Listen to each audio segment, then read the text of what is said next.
વધુ દારૂ પીધેલા રીઢા આરોપીને પકડ્યા તો દારૂના નશામાં છાકટા બનેલા પીધેલાઓને પણ પકડવામાં આવ્યા છે। 200 થી પણ વધુ આરોપીની ધરપકડ કરી તપાસ હાથ ધરવામાં આવી છે। અલથાણા, પાડેસરા, ખડોદરા, વેસુ, ઉમેરામાં પણ કાર્યવાહી કરવામાં આવી છે। પોલીસ એક્શનમાં છે। સુરતમાં ચેકિંગ હાથ ધરવામાં આવ્યું છે। સાથે સાથે દારૂના નશામાં છાકટા બનેલા યુવકોની પણ આરોપીઓની પણ ધરપકડ કરી લેવામાં આવી છે। 200 થી પણ વધુ આરોપીની ધરપકડ કરાઈ છે પોલીસ તપાસમાં।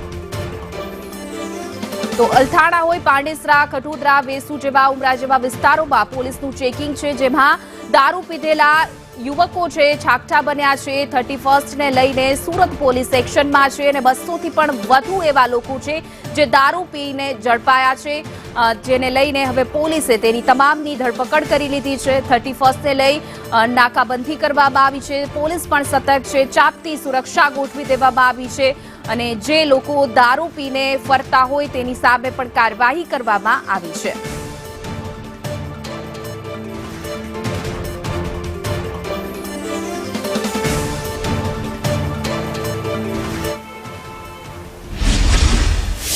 પહેલા સુરત શહેર પોલીસ ઝોન 5 અને ઝોન 6 ની મોટી કાર્યવાહી છે। રીઢા ગુનેગારો અને 200 જેટલા પીધેલા આરોપીની ધરપકડ કરવામાં આવી છે। આ તમામે તમામ આરોપીની અત્યારે અટકાયત કરવામાં આવી છે અને તેને પોલીસ પરેડ ગ્રાઉન્ડ પર લઈ જવામાં આવ્યા છે। આમાંથી મોટાભાગના આરોપી છે તે શરીર સંબંધી સાથે સંકળાયેલા છે અને કેટલાક જે આરોપી છે તે પીધેલી હાલતમાં પકડાયા હતા। ત્યારે 31st કોઈ જે કહેવાય કાકરીચારો નહીં કરે તેના ભાગરૂપે અત્યારે તમામે તમામ આરોપીની ધરપકડ કરવામાં આવી છે। ત્યારે ડીસીપી સાહેબ આપણી સાથે છે, તેમની સાથે વાત કરીશું। સાહેબ, કેટલા આરોપી છે, કયા કયા વિસ્તારમાં પકડવામાં આવ્યા છે અને કયા કયા ગુના સાથે સંકળાયેલા आरोपी છે? તમામ माननीय सीपी सर की सूचना से सिटी में हमने जोन 4, जोन 6 इस एरिया में प्रोहिबिशन का ड्राइव रखा था कि रात को पी के इंडस्ट्रियल एरिया में या मेन रोड पे निकलने वाले जो लोग हैं उन सबको रात को एक ड्राइव रख के और उनके खिलाफ कार्यवाही की गई। तो ये 250 जितने लोग हैं अभी उनके खिलाफ में प्रोहिबिशन एक्ट के तहत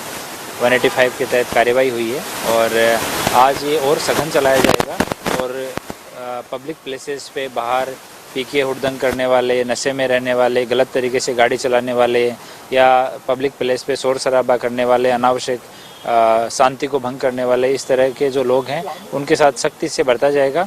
शांति से जो लोग नववर्ष की उजवनी करेंगे उनको पुलिस की तरफ से पूरा सहयोग रहेगा, लेकिन अनावश्यक रूप से किसी भी तरह की गैरकानूनी प्रवृत्तियों को बर्दाश्त नहीं किया जाएगा।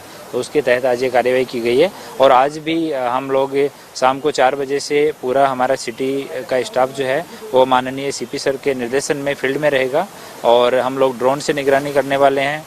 हमारे ब्रेथ एनालाइजर हमने बड़ी संख्या में सभी चेक पोस्ट पे और पेट्रोलिंग टीम के साथ में डिप्लॉय किए हैं। हमारे ड्रग्स डिटेक्शन किट हैं वो हमने डिप्लॉय किए हैं। सब जगह से सख्त वाहन चेकिंग चलती रहेगी और रात को ये जब तक के लिए पब्लिक नववर्ष की उजवनी करके नहीं जाएगी तब तक की ये कार्यवाही चलती रहेगी और आज और स्ट्रिक्टली हम लोग ये कार्यवाही करेंगे। बिल्कुल જોઈ શકાય છે કે ઝોન 4 અને ઝોન 6 ના જે તમામે તમામ રીઢે ગુનેગારો છે દારૂ પીધેલી હાલતમાં મળી આવ્યા છે। આ તમામ વિરુદ્ધમાં કાર્યવાહી કરવામાં આવી છે। ખાસ કરીને 31st નો આજે તહેવાર છે, તે દિવસ છે અને 31st માં દારૂ પીને છાકટા બનતા હોય છે અને લોકો સાથે ધમાલ મસ્તી કરતા હોય છે। આ તમામ લોકો વિરુદ્ધમાં અત્યારે પોલીસ દ્વારા કાર્યવાહી કરવામાં આવી છે અને જે 4 વાગ્યાથી પર ફરીથી જે કાર્યવાહી છે તે કરવામાં આવશે। એટલે 31st ની ઉજવણીમાં રંગમાં કોઈ ભંગ નહીં પડે, આવા જે તત્વ છે તે લોકોને હેરાન પરેશાન નહીં કરે તેનું ખાસ ધ્યાન સુરત પોલીસ તરફથી રાખવામાં આવ્યું છે અને અત્યારે આ તમામ જે ગુનેગારો છે 250 જેટલા તેના વિરુદ્ધમાં કાયદેસરની કાર્યવાહી હાથ ધરવામાં આવી છે। કેમેરા પર્સન અજીત પટેલ સાથે મનીષ